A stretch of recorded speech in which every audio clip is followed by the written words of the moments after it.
What would it take to arouse your life, to experience more connection, more pleasure, more realness, in and outside of the bedroom? I'm August McLaughlin, and this is Girl Boner Radio.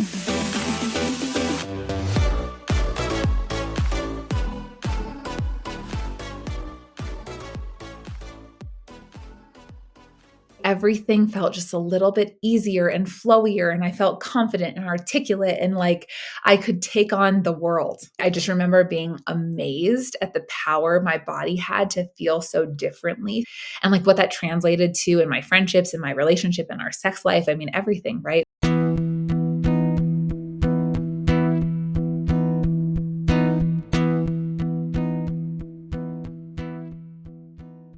Stefanie Adler has a vivid memory from childhood in terms of what she learned about sex. It involves a kids' movie she watched. She doesn't recall the name. But like I can see the characters in my head. I was probably like 8 or so. In the movie, like these little birds get like kind of caught up in a net and like someone is like coming to like, I don't even really remember if they were like there to like tickle him or there to like do something, and he was like kind of like tied up. And it was the weirdest thing because at the time, I mean, obviously I didn't really know much about sex, but I remember like feeling aroused and like, being like, what is this going on? Like, why do I feel like excited? Whatever. And it's just interesting also because that is like kind of a kink for me, like I do have a little bit of a fantasy around that. And so it's so interesting that like at such a young age, it was brought on by something so PG She also remembers getting curious about self-pleasure. and doing that a lot until I learned about sex, I guess, like in a more formal way. Did you know that self-pleasure was sexual? At that age, probably not. Like, I think I knew enough to like not do it in front of other people because it was like my private parts, I gathered that much to know this isn't something you just do at the dinner table, but I don't know if I really associated it with sex until I got a little bit older and learned more about like birds and the bees. I did have sex ed, but by the time I did sex ed, which was in probably ninth grade, I already knew about sex. Like it wasn't the first time that I was getting educated about that. And I grew up in Atlanta and I did sex ed in public school. And so it was abstinence only education. Like it wasn't condom on a banana, for example. It was like, don't have sex until you're married. But I'm pretty sure like my parents talked to me about it before that. Then she went through something really difficult in her teens. My mom by no means was like abstinent until she met my dad. And that was kind of clear. Like she was engaged once before, but there was also this like attitude of sex is sacred and like should be saved for someone special that was present in my home and upbringing. But then when I was like 15, probably, maybe I was 16, actually, I remember I was driving. I had an experience where I don't 100% know exactly what happened, which is not because I was like drunk or anything, just because all of the sensations were so new. Like I'm not 100% sure like what part of someone else's body was coming into a part of my body. And I was like wanting to stop it. But anyway, I had like a non-consensual experience. And then the aftermath of that was actually pretty rough in the sense where like he had a girlfriend that I didn't know about. And anyways, things like were dramatic and it kind of stole the like sacredness around sex for me. Like I totally had this crush on this older guy and he invited me to something. And then we started hooking up and it didn't go the way I planned. And then afterwards he like denied that it happened because he had this girlfriend. It made me like kind of have this, oh, well, sex doesn't matter attitude, even though I think deep down I really wanted it to. And so I think that I like dealt with it in that way where I was just kind of like, oh, it doesn't matter. And I wasn't having like a lot of sex or anything in high school, but like I wasn't hesitant around it or I wasn't like, saving it. I definitely started to approach it differently. Thankfully, she said, it didn't affect her experiences for long. Around the time I was 17 going on 18, I had my first serious boyfriend and like I totally fell in love with him and we had like really beautiful romantic sex. And that lasted for almost 2 years. And then because of distance, we broke up. And then within like another year of that, I had another serious boyfriend for a couple years and like totally romantic, loving sex with him. While she was dating a guy we're going to call M, Stefanie moved into a 4-person apartment. One of her roommates would turn out to be her husband. They even went on a group date together.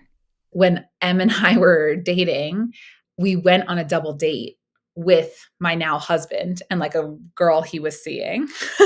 And so was kind of funny. Like I've been on a double date with my husband with him not being the person that I was with. Needless to say, then that boyfriend and I broke up, and then I got together with my now husband. And so I kind of had like 3 back-to-back serious boyfriends. So I feel like I had actually deep love that was connected to sex after that, which really healed those few years in between. That last deep love continued. So you had already met your husband. How did the actual romance start? It's so funny. When I moved in there, like my sister and my good friend, would like come over for dinner and stuff. They used to make so much fun of me because we used to call him hot roommate. Like when we would text about him or whatever, we'd be like, oh, what's hot roommate up to? Because we just all thought he was like very attractive. And I used to blush. My mom found out about this from my sister and was like making fun of me. She was like, every time your roommate comes in the room, I hear you blush. And I was like I had such a crush on him from like day one. But we also just quickly became very good friends. I always love our love story because we were best friends. Like we were in love with each other before we ever kissed. Like we used to like cuddle in bed and like just all the things and like be like, I love you before bed before we had ever done anything. We weren't like cuddling in bed when I had another boyfriend, but like part of the close friendship was I had another boyfriend at the time who I like kind of knew I wanted to break up with for other reasons. And then finally, when I broke up with him, we were in a place where like there was clear like we are attracted to each other, but we live together, and so that's probably not a good idea. Like there were all of those components. And then finally, one night we just went out, and I was also 21 at the time, just to like frame some perspective, and very much in a party era. And I just remember we went out one night and like got really drunk and came back and hooked up. And I was like, this is weird. You need to go back to your room. And the next morning we were like supposed to spend the day together and go and do dinner together. And I like ran out of my apartment. Like I was like, I can't look at you. I ran out of my apartment. I was like hiding. And I remember him like texting me being like, whose idea was the tubi, which is a drink in the Middle East that is like deadly. Like it'll get you very messed up very quickly. And like he just diffused the situation so easily. I remember him being like, yeah, I heard if you give gluten-free girls beer, then they'll like put out or something, like because I was gluten-free. And like it was just like this, he made it so light. It made me like fall in love with him even more because I was like so mortified is the wrong word, but like I had a lot of like, what did we do feelings. And then it was probably like a month or 2 after that when we were finally just like, okay, we can't resist this anymore. I remember like him being like, I want to take you on a real date. He made a joke and like knocked on my bedroom door. Like he was like knocking on the door to come get me, even though we were going from the same apartment. Stefanie remembers the date well. We lived in Tel Aviv and it was this restaurant called Le Chouk. And he ordered Jerusalem grill, which is like it's all organ meat and like skewered. And I love organ meat and I like that he's an adventurous eater and we eat a lot of organ meat. But I just remember like wondering if he actually knew what it was because he didn't love it once it came. Like he wasn't eating it so much. And I was like, did you mean to order this? Like I just remember it kind of being like funny. But it was probably like a 15 or 20-minute walk from our apartment. And what I always remember about it is the way he like kind of had his hand, in my lower back while we walked. There's like something so sexy for me about the like slight little direction pushing, with the hand on your lower back. And like I remember the feeling of just being like, oh, this is so fun. We're in public and we kind of kept our relationship a secret for a while because we lived together and we had so many shared friends. And we were like, if this doesn't work out, it would be so weird. And so it kind of just felt really fun to be like out in public on a date being like, we're doing it. Early on, the couple's relationship was full of tipsy, slightly blurry fun. Some of this is really just interesting for me to reflect on as someone who like barely drinks anymore and who's like so invested in my health and wellness that like when I think back to like how much we were partying and drinking, it's like wild. But like a lot of it, I don't 100% remember. Like I remember the feelings underneath it, like excitement and happiness, but like also we were drinking a lot and like we were partying a lot. Like we were living in a party city with a bunch of party people. So I don't remember a ton of it from the very, very beginning, although I remember feeling just really excited by it and like really happy. And the sex was good, she said. One day he asked Stefanie a question about it. And it was the first time a guy had like ever so directly asked me this that I thought it was such a turn on. And I remember he did it in such a casual way, like after we had had sex one morning.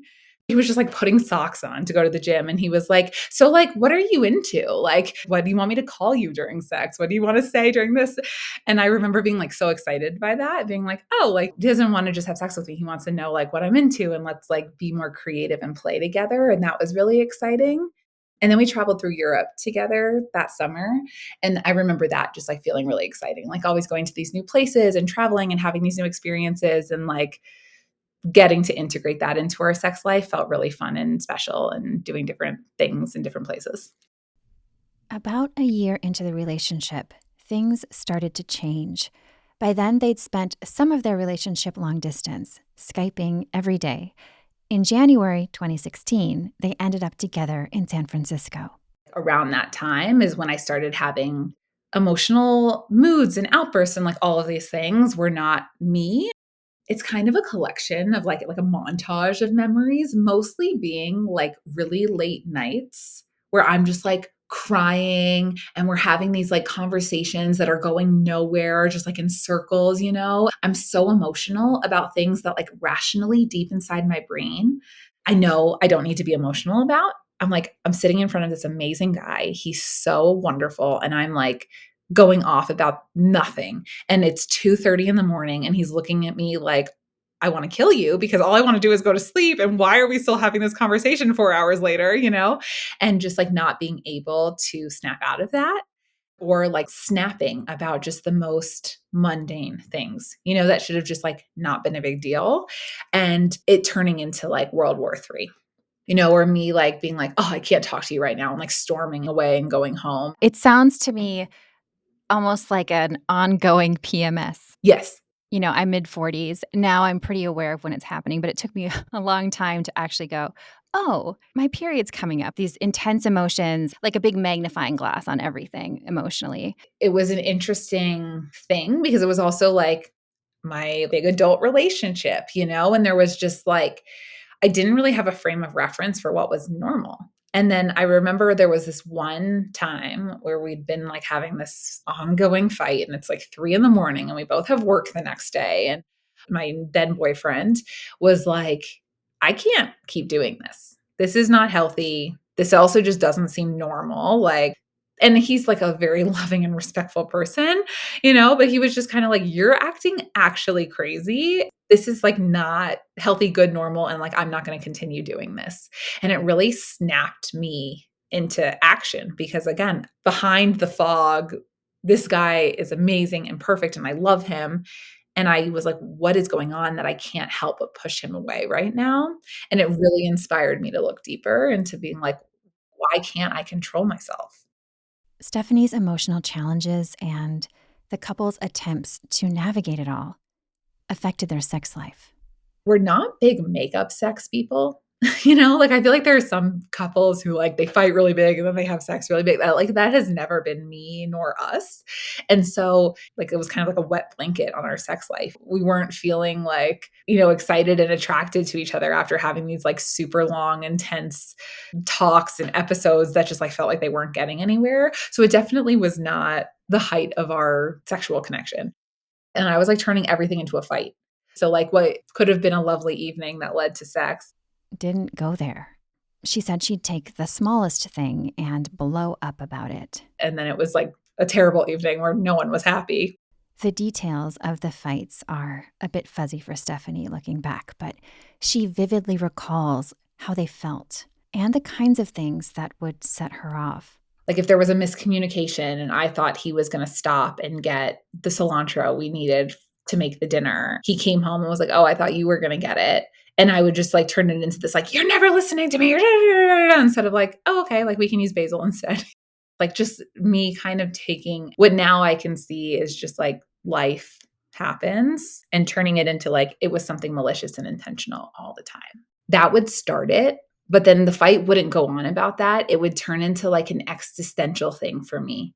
Like, what kind of person are you? What kind of husband would you be? What kind of father? Like I would like take these small moments and like blow them up into like, can I depend on you in the future? You know, it felt super existential to me. Yeah, and I could see how it would, because if you're having these strong emotions and these just like big roller coastery things, how could you not question everything? But you didn't know what was happening yet, so you were just kind of spinning, it sounds like. Totally.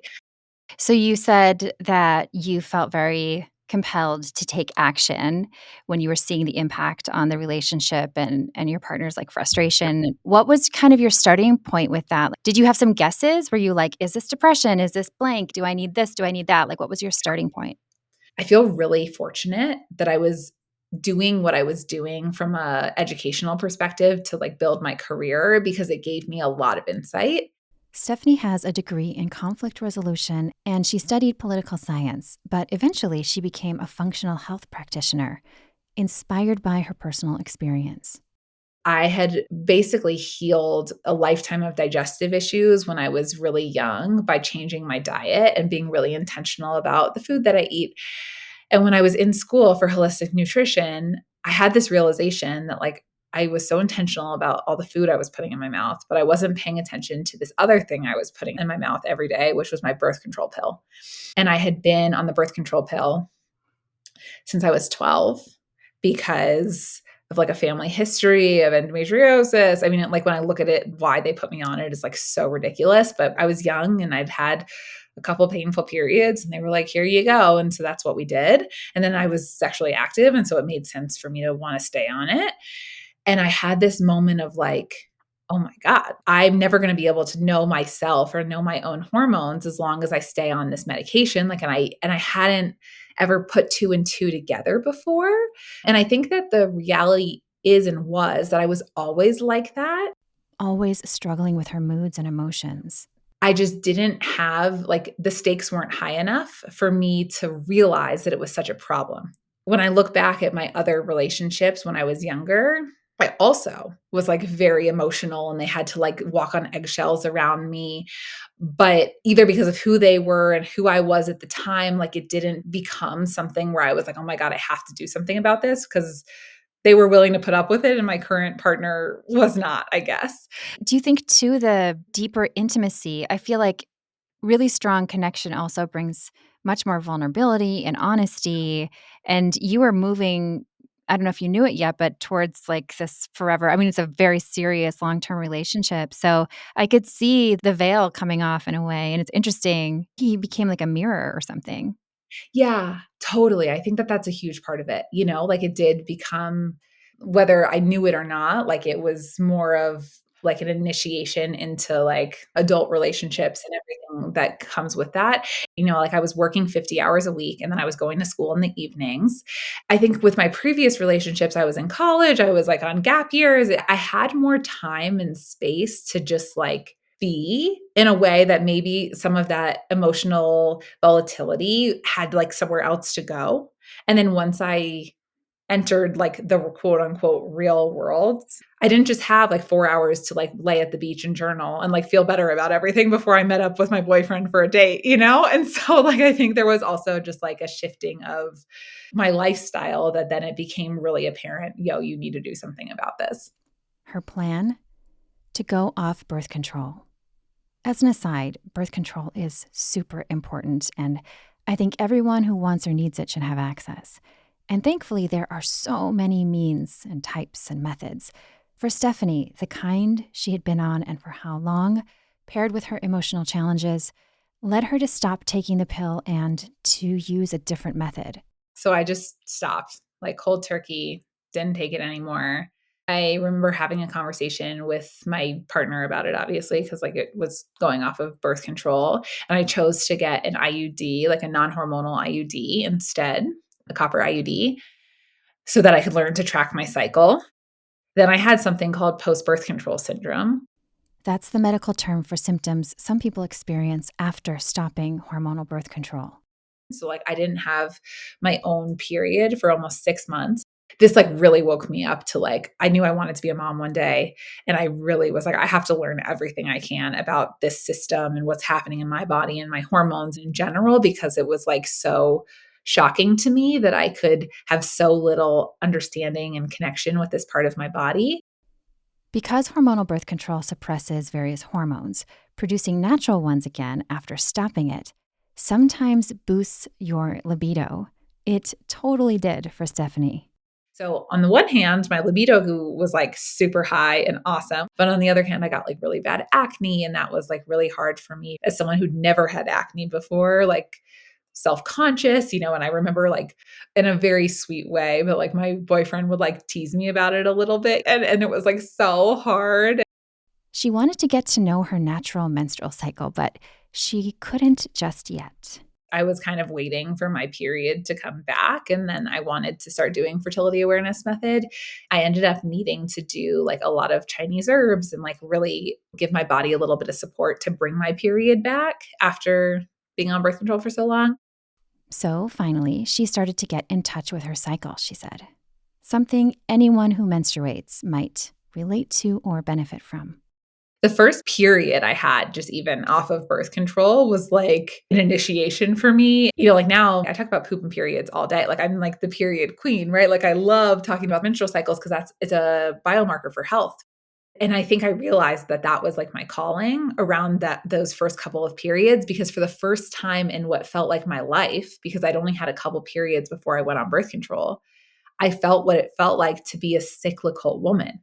Like, what does it mean to really, truly shed and to feel myself ovulate? Like, I hadn't ovulated in probably 10 years, maybe more than 3 or 4 times in my life total. Like, it was incredible.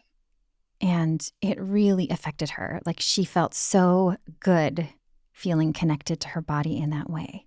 For the first time, she said, she experienced ovulation, the glowiest time of the menstrual cycle, as a flow state. Everything felt just a little bit easier and flowier. And I felt confident and articulate and like I could take on the world. And like even the leading up to that, when you're like starting to come out of, your internal moment with your menstruation, you're starting to come out and see like the flowers blooming kind of experience. I just remember being amazed at the power my body had to feel so differently throughout the month. And like what that translated to in my friendships, in my relationship, in our sex life. I mean, everything, right? It was like, there is a rhythm to this. It's not every day is kind of the same. Before long, the changes started to benefit her relationship and her intimate life too. But it wasn't like this quick fix. It wasn't 100% smooth sailing, but the like emotional volatility and like the feeling quote unquote crazy went away pretty quickly within 6 weeks, I want to say, or less. I remember us feeling like that was a night and day difference. I remember us having a conversation about it. I don't exactly 100% remember the timeline. Let's call it like 6 months maybe after I got off of birth control, where I remember us kind of having this like moment of celebration and being like, cool, like we got through that. That felt really almost immediately resolved, which is so special and amazing, that like really allowed our relationship in all of its elements to really blossom.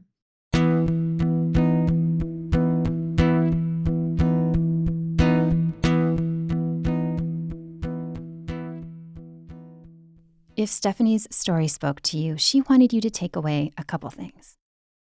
The first one is common does not mean normal.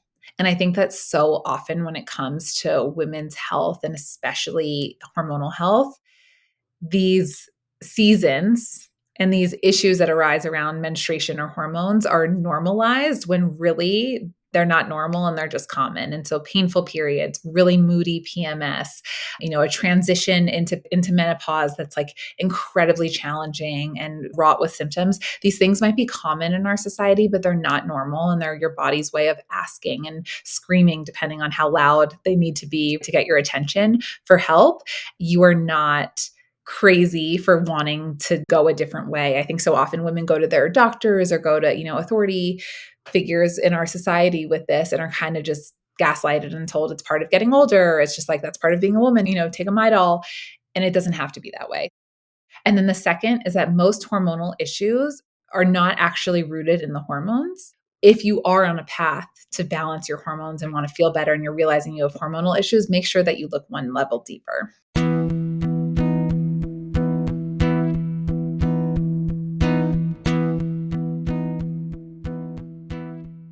Stefanie shared this about her work.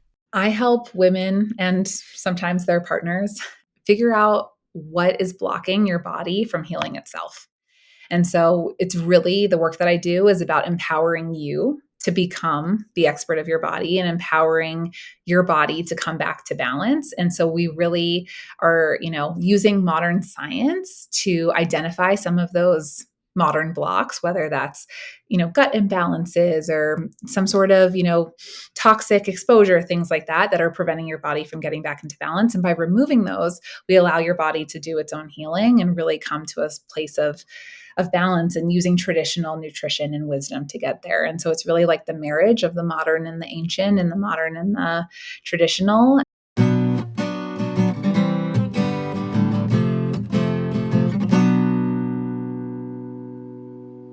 Learn more about Stefanie Adler and her offerings at stefanieadler.com or the links in the show notes. There you can also sign up for occasional email updates from me. For an inclusive guide to birth control, check out Chapter 10 of my Girl Boner book or head to bedsider.org. If you're enjoying Girl Boner Radio, I would love it if you'd post a rating and review or share links to episodes with your friends. Thank you so much for listening.